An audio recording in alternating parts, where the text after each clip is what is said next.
Ngayon ay aming ibabahagi ni Binibining Regine Lautriso ang aming pagsusuri sa isang akda o maikling kwento na ang paglalayag sa puso ng isang bata ni Genoveva Matute. Mula ang paglalayag sa puso ng isang bata ni Genoveva Idrosa Matute, isang maikling kwento na naglarawan sa mundong mula sa pananaw ng isang bata na nagbibigay ng mga aral tungkol sa pag-ibig at pagkakaibigan. So ito ay nagpapakita ng karanasan ng isang batang nilalang na tumutuklas sa kanyang damdamin at pagkatao. So umiikot ang kwento sa ugnayan ng guro at batang mag-aral, kung saan makikita kung paano nagbago ang pananaw ng guro matapos niyang kilalanin at manawaan at napagtanto ang kalagayan ng bata, ng guro, kung gaano kahalaga ang bawat salita at kilos sa puso ng isang bata. So sa kwentong ito ay napakaganda sapagkat isa din itong bilang paalala sa atin bilang magiging guro balang araw na hindi lamang po kaalaman ang mahalaga sa pagtuturo, sapagkat pati pag-unawa sa damdamin at pinagdaraanan ng mga mag-aaral, dahil ang bawat mag-aaral ay may sariling kwento po. At dadako naman tayo sa konteksto ng panahon. So, kabilang sa kontemporaryong panahon, sapagkat napapalo po ang akda ito sa makatotohanan ng nilalaman, tumatalakay sa damdamin ng karaniwang tao at gumagamit ng makabagong estilo, at higit sa lahat ay nagpapakita ng malayang kaisipan.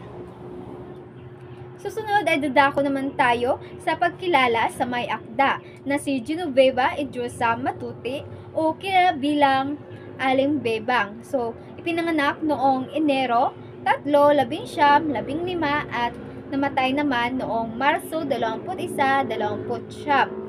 Kilala siya bilang isang magiting na kontesta sa wikang Pilipino at tagapagtaguyod ng wika at panitikan ng Pilipinas.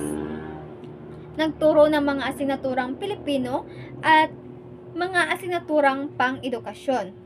Kilala siya bilang sa kanyang akdang na naglalaman ng mga temang makabayan at makatuwid. At naging inspirasyon din sa hinasyon ng mga manunulat, partikular sa kanyang mga kwento pambata. Marami din siyang mga gawad na napanalunan. Para sa buod ng kwento, so narito ang buod ng paglalayag sa puso ng isang bata ni Genoveva Idrosa Matute. So ang kwento ay tungkol sa isang guro na inalala ang isang batang estudyante na minsan niyang tinuruan. Ang batang ito ay tahimik, mailap at madalas hindi pinapansin ng kanyang mga kaklase. Pero siya ay ulila at nagtatrabaho bilang utusan, kaya madalas siyang pagod at nag-iisa.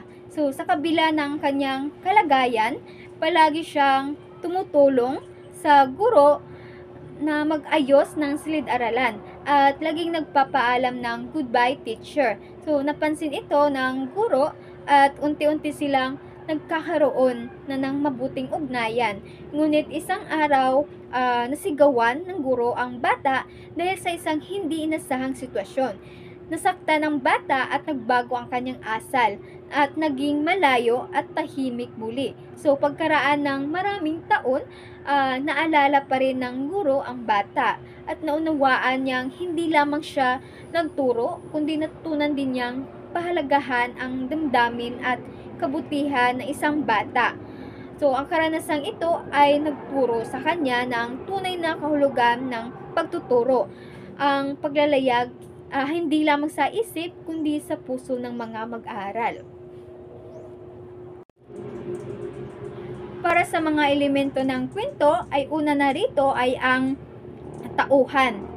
Isa na dito ang bata, isang munting ulilang galing sa lalawigan na lumuwas sa malaking lungsod bilang utusan.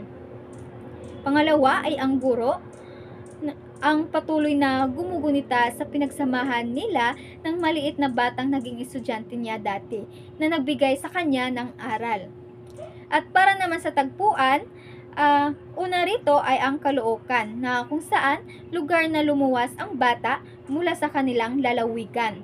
Pangalawa ay ang Bataan sa parte ng lungsod na ito kung saan nanggaling ang batang estudyante. At higit sa lahat, kung saan umiikot ang buong pangyayari sa kwento na ginugunita ng guro ay sa silid-aralan. At para sa susunod na slide ay ibabahagi na po yan ni Binibining Lautreso. Dito naman tayo sa katangian ng akda. Una, makataong damdamin. Dito sa makataong damdamin ay ipinapakita ang pagiging mabuti ng bata at ang kakayahan ng guro na magsisi at matuto. At pangalawa ay ang tema ng kabutihan at hindi pagiging mapanghusga. Kabutihan at hindi pagiging mapanghusga ay pinapakita sa kwento na ang tunay na kabutihan ay hindi lamang nasa kagawa kundi sa pag-uunaw. Pangatlo, sentro sa relasyon ng guro at mag-aaral. Dito ay relasyon ng guro at mag-aaral. Ang pangunahing focus ng akda ay ang emosyonal na ugnayan pagitan nila ng guro at ng bata. Pang-apat, paglarawan ng taong inisakripisyo ng pagiging simple. Dito ang pagiging payak ng bata ay nagbibigay sa guro ng inspirasyon. Simbolismo. Dito sa simbolismo ay ang bawat kilo sa kwento ay may mas malalim na kahulugan. Estilo o payak at direkta.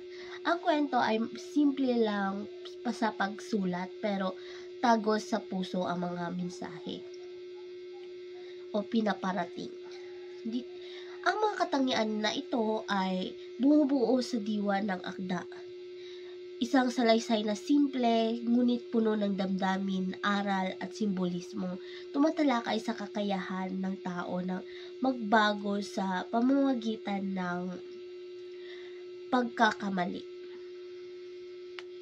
Dito naman tayo sa simbolismo. Una, nakaraang digmaan na sumisimbolo sa mga hamon na kinakaharap ng bata sa pagpatuloy ng kanyang buhay. At ito ay nagsisilbing simbolo sa mga karanasan, mapait at malungkot na dinanas ng bata. Pangalawa ay nanliit sa upuan. Simbolo ng nahihiya at pagpapahiya sa bata. Ang pangyayari na ito ay sumisimbolo sa pagpapahiya sa bata ng mapuna ng guro. Hindi ito simpleng pag-upo, kundi ito ay simbolo ng emosyon na pagguho ng kanyang tiwala. Ang mga simbolismong ito ay ginagamit ni Matuti para magbigay buhay sa emosyon ng mga katauhan. Sunod ay ang paglalapat. Ang akdang ito ay nagpapanahon dahil ipinapakita pa rin nito ang mga kaganapan na nangyari sa buhay ng guro at mga bata sa kasalukuyan. Totoo, ang mga karanasan na ito ay nagbibigay linaw sa mga mambabasa. Ang paglalayag sa puso ng isang bata ay nanatiling may saysay sa kasalukuyan sapagkat patuloy nitong inilalarawan ang tunay na relasyon ng guro at mag-aaral. Hanggang ngayon, maraming bata na katulad ng tauhan sa kwento, tahimik, sensitibo at naghahanap ng pag-unawa. Gayon din ang mga guro pa rin. Tulad ng tagapagsalaysay, may mabuting intention, ngunit minsan ay nagkakamali sa paraan ng pagpapakita nito. Dito naman tayo sa estilo kasiningan. Dito ay pinapakita ng author kung paano maganda ang samahan ng guro at estudyante. Hindi lang kalaman ang itinuturo ng guro, kundi pati na rin sa pag-unawa at pakikisalamuha. Ang estilo ni Genoveva Idrozo Matuti ay payak ngunit masining dahil gumamit siya ng simpleng wika upang madama na mambabasa ang katotohanan sa karanasan. Ang kanyang paraan ng pagsasalaysay ay realistiko dahil ang mga tauhan at pangyayari ay maaring maganap sa totoong buhay. Sa pamamagitan ng ganito estilo ay nagiging natural ang pagdaloy ng emosyon at mas nadarama na mambabasa ang bawat bigat na dala ng tagpo, lalo na ang eksenang nagdulot ng hiya sa bata. Sunod naman ay pinakatema. Ang tema ng paglalayag sa puso ng isang bata ay paglalakbay ng pagkabata at ang mga hinanakit at pagnanasang dala nito. Ang mga ito ay nagpapakita ng damdamin, pag-asa at kalungkutan. Ang tema ng paglalakbay ay malinaw na makikita sa emosyon ng bata mula sa pagiging inosente at tahimik ay naranasan niyang hiya, sakit at pagkabigo. Subalit sa gitna ng mga iyon, nariyan pa rin ang mga pag-asa na balang araw ay siya ay maiintindihan. Ang guro naman ay nakaranas na din ng sariling paglalakbay mula sa pagiging makatao ngunit mataas tungo sa pagiging mapagpakumbaba at maunawain. Dito naman tayo sa aral ng kwento. Ang kwentong paglalayag sa puso ng isang bata ay kapupulutan ng aral, makalubag damdamin at may panlipunang kamalayan. Dahil pinapakita nito ang mga pangyayaring lepeksyon sa tunay na buhay. Ang pangunahing aral ng kwentong paglalayag sa puso ng isang bata ay ang kahalagahan ng pag-unawa bago humusga. Ang bata ay tahimik at kakaiba ay hindi dapat tingnan batay lamang sa kanyang kilos sapagkat may mga sugat siyang dala na hindi nakikita. Ang guro ay bagamat may mabuting layunin ay nagkamali sa hindi pag-unawa sa damdamin ng bata. Isang pagkakamaling naging batayan niyan upang matutong maging mas maingat at mahinahon. Dito naman tayo sa konklusyon kung saan ay pinapakita ng kwentong paglalayag sa puso ng isang bata na ang tunay na pagtuturo ay hindi lamang tungkol sa kaalaman kundi sa pag-unawa at malasakit. Hindi dapat husgahan ang tao sa panlabas na anyo. Ang konklusyon ng akda ay nagpapahayag ng damdamin tungkol sa tunay na diwa ng pagtuturo. Ang karanasan ng guro ay naging salamin ng kabiguan, ngunit naging daan din ng pagkatuto.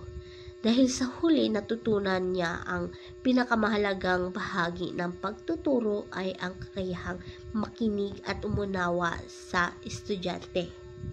At yun, dito na nagtatapos aming talakayan patungkol sa paglalayag sa puso ng isang bata ni